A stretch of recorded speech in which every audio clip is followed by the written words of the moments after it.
आइए जी, आज हम लोग क्या रिवाइज कर रहे हैं? आज हम लोग रिवाइज कर रहे हैं मुच मुच नोनू शोनू मोनू वाली गल्ला, यानी कि SRS 4410। नाम है इसका कंपाइलेशन एंगेजमेंट। क्या होते हैं कंपाइलेशन एंगेजमेंट? ऑल्दो मैंने आपको यहाँ स्क्रिबल से बताया था, इसी से आप लोग डेफिनेशन बना सकते हैं और ये आगे आपको हेल्प भी करेगी। Compilation engagement is an engagement in which a auditor, ना ना ना ना ना ना, प्रैक्टिशनर, जानबूझ के बोला है, ऑडिटर नहीं बेटा, कौन? प्रैक्टिशनर क्या करता है? अपनी अकाउंटिंग और फाइनेंशियल रिपोर्टिंग की एक्सपर्टीज से असिस्ट करता है, एश्योर नहीं, असिस्ट करता है। किसको? मैनेजमेंट को। किसमें? Preparation and presentation of financial information as per applicable financial reporting framework, and फिर उस पर वो क्या करता है? रिपोर्ट करता है। क्या इसी बात में हमारा, कम ऑन टेल मी, क्या इसी बात में हमारा ऑब्जेक्टिव भी कवर हो गया? आंसर इज यस, असिस्ट करना है और रिपोर्ट करना है। आ जाइए मेरे साथ साथ। अच्छा जी, नाउ ये एक टॉपिक ऐसा है, देखने में ऐसा लगता है भाई ये क्या लिखा हुआ है, लेकिन मैंने आपको दिखाया भाई ये बार बार पूछ रहे हैं आरटीपी में, एमटीपी में, तो फाइनेंशियल इंफॉर्मेशन की रिक्वायरमेंट क्यों हो सकती है? Financial information number 1, it is the subject of the compilation engagement. Why it may be required? It may be required for mandatory periodic reporting under law regulation, companies act 2013, right? Other purposes और आएगा दोनों के बीच में। Other purposes में क्या क्या आ गया? Come on tell me. Management और TCWG, internal use, external parties under a contract and transactional purpose. मेरा, तुम्हारा नहीं, कैसे हमने किया था? इंटरनल, एक्सटर्नल और ट्रांजैक्शनल। ठीक है, हम बने, तुम बने, दूजे के, एक दूजे के लिए। आ जाओ। देन ऑब्जेक्टिव हमने पहले ही कवर कर लिया डेफिनेशन में। आ जाओ। स्कोप, वेरी इंपॉर्टेंट, प्लीज याद रखिए। मैं पहले आपसे एक लाइन बोलना चाहता हूं जो कंक्लूडिंग लाइन है। क्या वेरिफिकेशन और कंप्लीटनेस चेक करना इसके स्कोप में कवर्ड होता है? जल्दी बोलो। वेरिफिकेशन और कंप्लीटनेस चेक करना इसके स्कोप में कवर है? आंसर इज नो, इसके स्कोप में कवर नहीं है। आ जाओ। Scope varies with engagement, but एक चीज हमेशा इन्वॉल्व होगी, असिस्टिंग, वही वाली line, assisting the management in PPFI as per AFRF based on the information provided by the management। Management आपको ड्राफ्ट और प्रिलिमिनरी फाइनेंशियल इंफॉर्मेशन दे सकती है। अच्छा, रिस्पॉन्सिबिलिटी, फाइनेंशियल इंफॉर्मेशन की रिस्पॉन्सिबिलिटी किसकी है? मैनेजमेंट की है। जजमेंट लगाने की, पॉलिसीज की, एस्टिमेट्स बनाने की रिस्पॉन्सिबिलिटी किसकी है? मैनेजमेंट की है। डन। एफआरएफ क्या हमेशा सेम होगा? नो, एफआरएफ जो है वो अलग अलग हो सकते हैं depending upon entities nature and intended use of the information.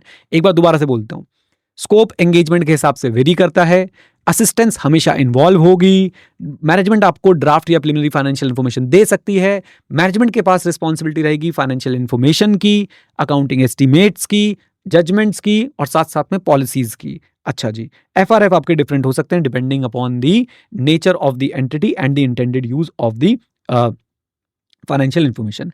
Ethical requirement, quickly ethical requirement से कंप्लाई करना है? हाँ जी, बिल्कुल करना है। इंडिपेंडेंस रिक्वायरमेंट अप्लाई नहीं होती है, लॉ रेगुलेशन बोलेगा तो आपको वो अप्लाई हो सकती है और उसके रिलेटेड आपको फिर डिस्क्लोजर्स देने पड़ेंगे।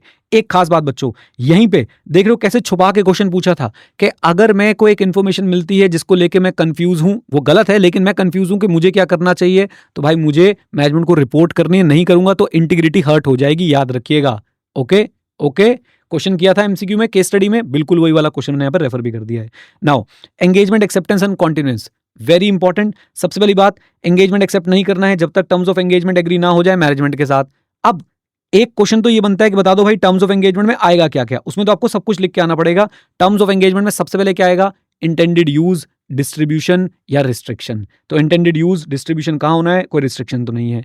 Identification of FRF, objective and scope of compilation engagement, practitioner की रिस्पॉन्सिबिलिटी, मैनेजमेंट की रिस्पॉन्सिबिलिटी, और एक बार एफ वाला पढ़ा देता हूं, एक्सपेक्टेड फॉर्म एंड कंटेंट। 210 से कनेक्ट कर लो, 210 से कनेक्ट कर लो।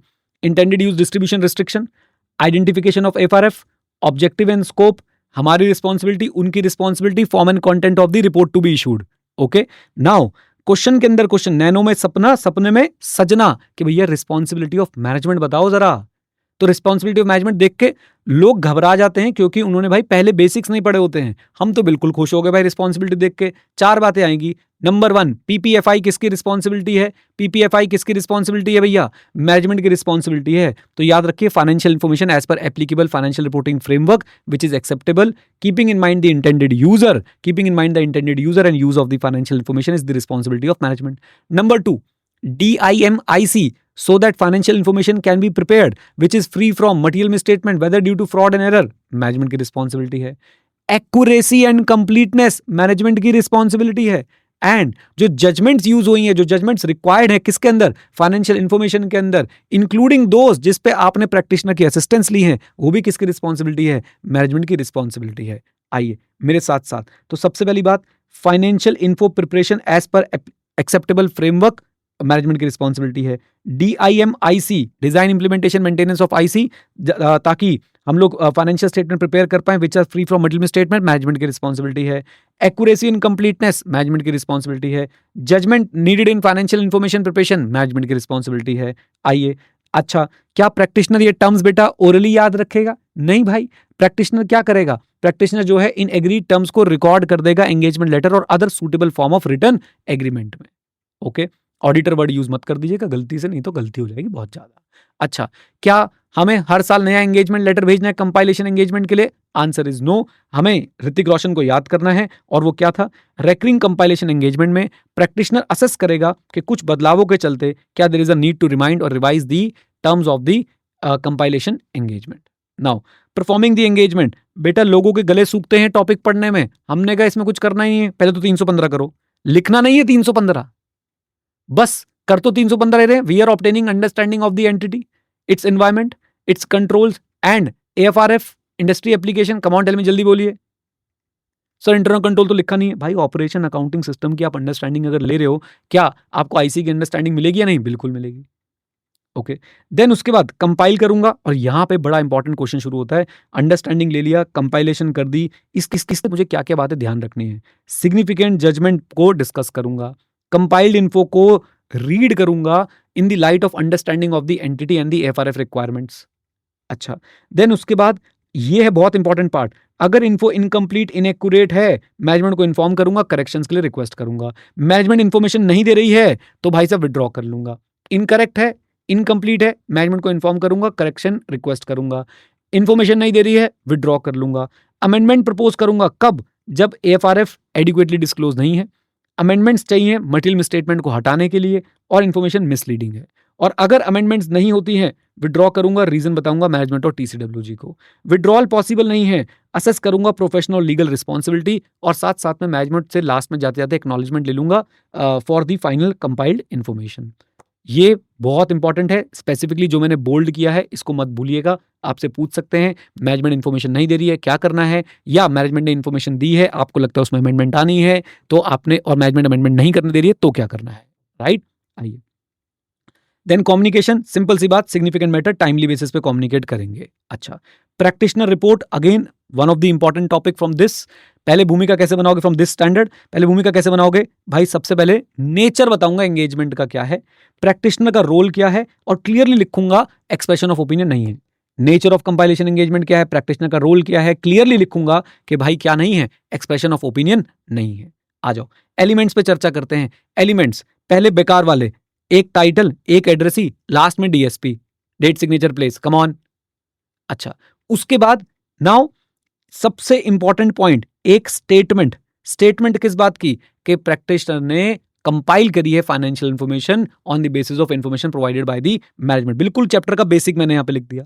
फिर रिस्पॉन्सिबिलिटी मैनेजमेंट की, जो भी हम पढ़ के आए थे एंगेजमेंट में, 4 रिस्पॉन्सिबिलिटी थी, PPFI वाली, DIMIC वाली, कम ऑन। रिस्पॉन्सिबिलिटी मैनेजमेंट की, identification of AFRF, identification of the financial information including the titles.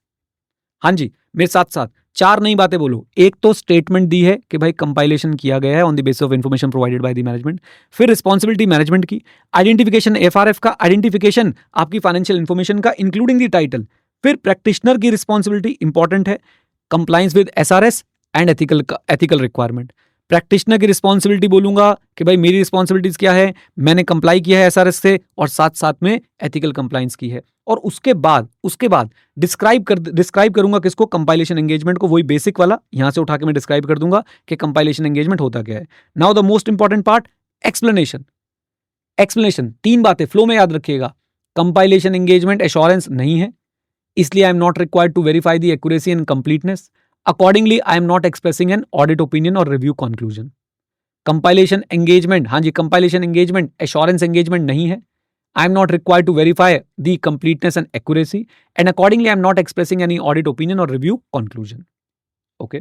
अच्छा जी, अगर स्पेशल पर्पस फ्रेमवर्क यूज हुआ है SA 800, अगर स्पेशल पर्पस फ्रेमवर्क यूज हुआ है तो मुझे क्या करना है? नंबर 1, सबसे पहले मुझे तो पर्पस और इंटेंडेड यूजर को डिफाइन करना है, डिस्क्राइब करना है, या फिर फाइनेंशियल इंफॉर्मेशन में उस नोट को रेफर कर देना है जहां पे इंफॉर्मेशन डिस्क्लोज्ड है। या तो खुद से डिस्क्राइब करूंगा पर्पस को, इंटेंडेड यूजर को, या फिर मैं रेफरेंस दे दूंगा नोट को फाइनेंशियल इन्फॉर्मेशन में जहां पे इन्फॉर्मेशन डिस्क्लोज है। अलर्ट पैरा, ईओएम डालोगे क्या? नहीं भाई नहीं, ईओएम से दूर रहने का, काम वही करने का है लेकिन ईओएम नहीं बोलने का है। Is that clear? बोलो हाँ के ना। आ जाओ, जैसे कि आओ, चलो छोड़ो, इधर आओ। Draw the attention, attention draw करेंगे रीडर की किस बात के ऊपर? कि financial information special purpose framework के हिसाब से बनाई है और हो सकता है वो बाकी पर्पस के लिए सूटेबल ना हो।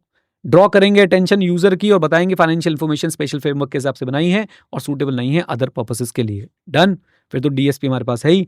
Engagement level quality control SQC1 applicable होगा, एंगेजमेंट पार्टनर रिस्पॉन्सिबल होगा। डॉक्यूमेंटेशन, सिग्निफिकेंट मैटर्स जो आए कैसे उनको एड्रेस किया, रिकंसिलेशन का रिकॉर्ड मेंटेन करूंगा, साथ साथ में फाइनल वर्जन जो है वो कंपाइल्ड इन्फो का मेंटेन करूंगा as acknowledge by TCWG and management. एक बार और बोलता हूं, देखो सबसे पहले सिग्निफिकेंट मैटर्स जो आए जिनको हमने कम्युनिकेट, उनको हमने कैसे एड्रेस किया, वो reconciliation record of the compiled information and the information provided by the management, और थर्ड में final version of the compiled info, और साथ में मेरी प्रैक्टिशनर की रिपोर्ट जिसमें एक्नॉलेजमेंट होगी मैनेजमेंट और TCWG की। साथ में trial balance, summary of significant accounting records and other information को मैं डॉक्यूमेंट कर सकता हूं। याद रखिए एज पर SQC1, हाँ जी एज पर SQC1 कितने समय में मुझे असेंबली करनी है? कितने समय में असेंबली करनी है? रीजनेबल टाइम में असेंबली करनी है, रीजनेबल टाइम में, नॉट 60 डेज, वो ऑडिट के लिए था। अच्छा जी, ये दोनों क्वेश्चन हमने कर लिए थे क्या? कम ऑन टेल मी, जल्दी बोलिए, बोल दो। यस यस यस, बिल्कुल कर लिए थे। अच्छा, यहाँ पे मैनेजमेंट क्या कह रही थी भैया?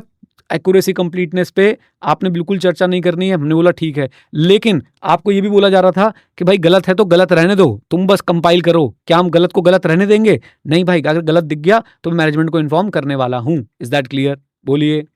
ये मत लिखा ना गलत दिख गया क्वालिफाइड, नहीं नहीं भाई, क्वालिफाइड ओपिनियन नहीं होता है यहाँ पे। ओके, अच्छा जी। इसके बाद हमने केस स्टडी करी थी, वो जरूर आप लोगों ने करनी है रिवीजन में, और ये क्वेश्चंस आप लोग को मैंने दोनों राइटिंग प्रैक्टिस के लिए दिए हैं, ये जरूर कर लीजिएगा। डन? Yes sir. चलो आ जाओ।